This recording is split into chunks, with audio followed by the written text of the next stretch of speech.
जय श्री राम सभी दोस्तों को स्वागत है आपका फिर से एक नई वीडियो में। और आज के इस वीडियो में मैं आपको धर्मात्मा विदुर के बारे में सारी जानकारी बताने वाला हूँ।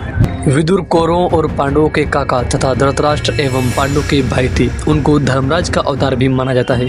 परंपरा से विदुर एक नीतिज्ञ के रूप में विख्यात है। हिंदी नीति काव्य पर विदुर के कथनों एवं सिद्धांतों का पर्याप्त प्रभाव दृष्टिगोचर होता है।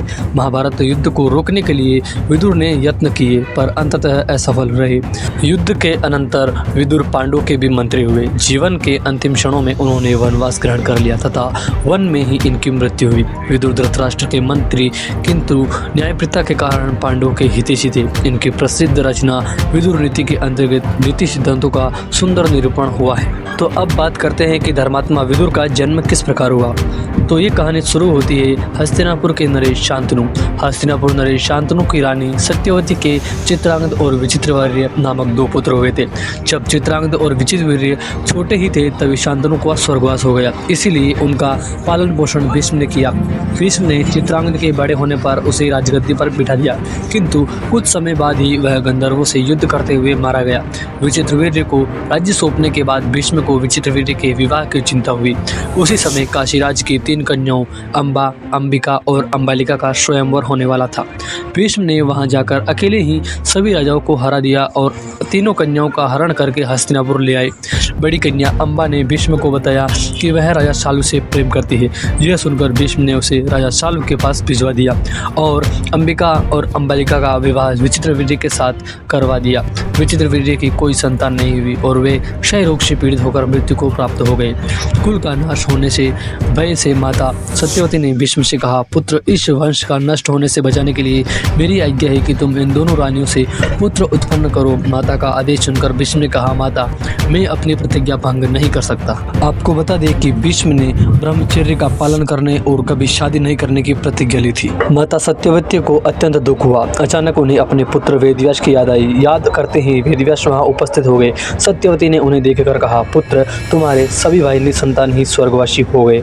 अंततः वंश का नाश होने से बचाने के लिए मैं तुम्हें आज्ञा देती हूँ कि तुम उनकी पत्नियों से संतान उत्पन्न करो।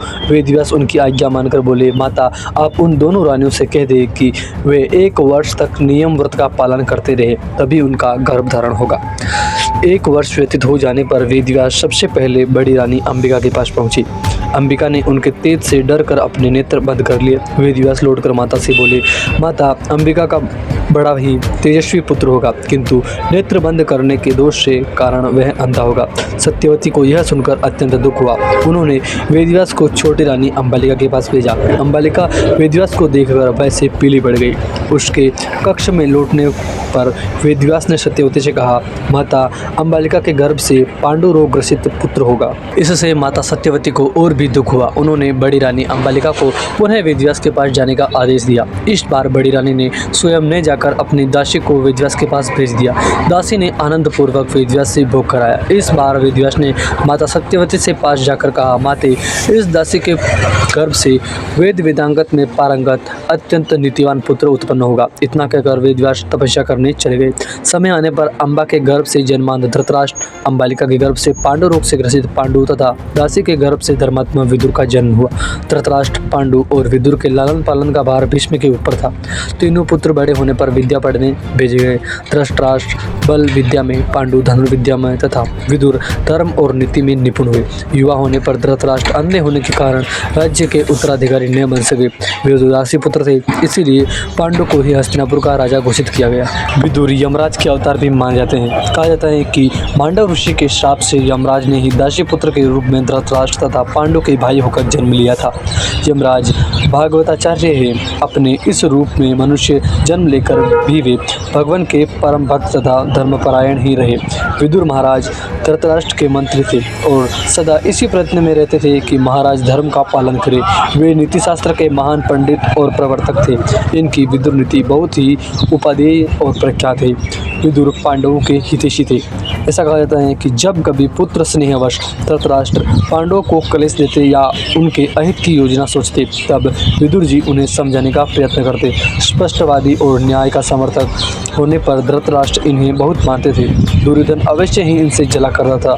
धर्मरथ पांडु के पुत्रों ने से ये स्नेह करते थे। जब दुरात्मा दुर्योधन ने लाक्षागृह में पांडवों को जलाने का षड्यंत्र किया, तब विदुर जी ने उन्हें बचाने की व्यवस्था की और गुहा भाषा में संदेश भेजकर युधिष्ठिर को पहले ही सावधान कर दिया तथा उस भयंकर ग्रह से बच निकलने की युक्ति भी बता दी। विदुर अधर्म का विरोध करते थे। वैसे भी सज्जनों को सदा न्याय एवं धर्म ही अच्छा लगता है। अन्याय तथा अधर्म का विरोध करना उनका स्वभाव होता है। इसके लिए अनेकों बार दुर्जनों से उन्हें तिरस्कृत तथा पीड़ित होना पड़ा।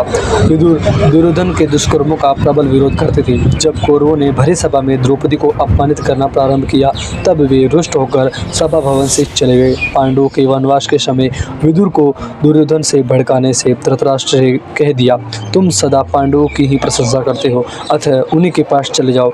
विदुर वन में पांडवों के पास चले गए। उनके चले जाने पर धृतराष्ट्र को उनकी महत्ता का पता लगा। विदुर से रहित अपने को वे असहाय समझने लगे। तब दूत भेजकर विदुर को उन्होंने फिर बुलवाया। मान अपमान में समान भाव रखने वाले विदुर जी लौट आए। पांडवों के वनवास के 13 वर्ष कुंती देवी विदुर के यहाँ ही रही थी। जब श्री कृष्णचंद्र संधि कराने पधारे, तब दुर्योधन का स्वागत सत्कार उन्होंने अस्वीकार कर दिया। मन मधुसूदन को कभी ऐश्वर्य संतुष्ट नहीं कर पाता। वे तो भक्तों के भाव भरे तुलसी दल एवं जल के ही भूखे रहते हैं। श्री कृष्णचंद्र ने धृतराष्ट्र, भीम, भूरिश्रवा आदि समस्त लोगों को आतिथ्य अस्वीकार कर दिया और विदुर के घर बिना निमंत्रण के ही पहुंच गए। अपने सच्चे भक्त का घर तो उनका अपना ही घर है। विदुर के शाक को उन त्रिभुवनपति ने नैवेद्य बनाया। विदुर रानी ने केले के छिलके की कथा प्रसिद्ध है। महाभारत के अनुसार विदुर ने विविध व्यंजनादि से उनका सत्कार किया। महाराज धृतराष्ट्र को भरी सभा में श्री कृष्ण चंद्र के सम्मुख तथा केशव के चले जाने पर अकेले भी विदुर ने समझाया, दुर्योधन पापी है, इसके कारण कुरुकुल का विनाश होता दिखता है, इसे बांधकर पांडवों को दे दे। दुर्योधन इससे बहुत बिगड़ा। उसने कठोर वचन कहे। विदुर को युद्ध में किसी पक्ष का लेना नहीं था, अतः शास्त्र छोड़कर वे तीर्थाटन को चले गए। अवधूत वेश में वे तीर्थों में घूमते रहे। बिना मांगे जो कुछ मिल जाता वही सब खा लेते। नंगे शरीर कंदमूल खाते हुए वे तीर्थों में लगभग 36 वर्ष विचरित रहे। अंत में मथुरा में उन्हें उद्धव मिले। उनसे महाभारत में युद्धकुल के क्षय तथा श्री कृष्ण के स्वधाम गमन का समाचार मिला। भगवान के स्वधाम पधारते समय महर्षि मैत्रेय को आदेश दिया था विदुर जी को उपदेश करने का। उद्धव से यह समाचार पाकर विदुर हरिद्वार गए। वहाँ मैत्रेय जी ने से उन्होंने भगवदुपशिष्ट तत्व ज्ञान प्राप्त किया और फिर हस्तिनापुर आए। हस्तिनापुर विदुर केवल बड़े भाई धृतराष्ट्र को आत्म कल्याण का मार्ग प्रदर्शन करने आए थे। उनके उपदेश से धृतराष्ट्र एवं गांधारी का मोह दूर हो गया और वे विरक्त होकर वन की ओर चले गए। विदुर तो सदा से ही विरक्त थे। वन में जाकर उन्होंने भगवान में चित्त लगाकर योगियों की भांति शरीर को छोड़ दिया। तो दोस्तों, ये थी धृतराष्ट्र के भाई विदुर के बारे में जानकारी। अगर आपको इसी प्रकार की और जानकारी चाहिए तो चैनल को अभी सब्सक्राइब करें और इस वीडियो को लाइक करें। चलिए मिलेंगे अगले वीडियो में ऐसे ही किसी नई जानकारी के साथ। तब तक के लिए आप सभी को जय श्री राम।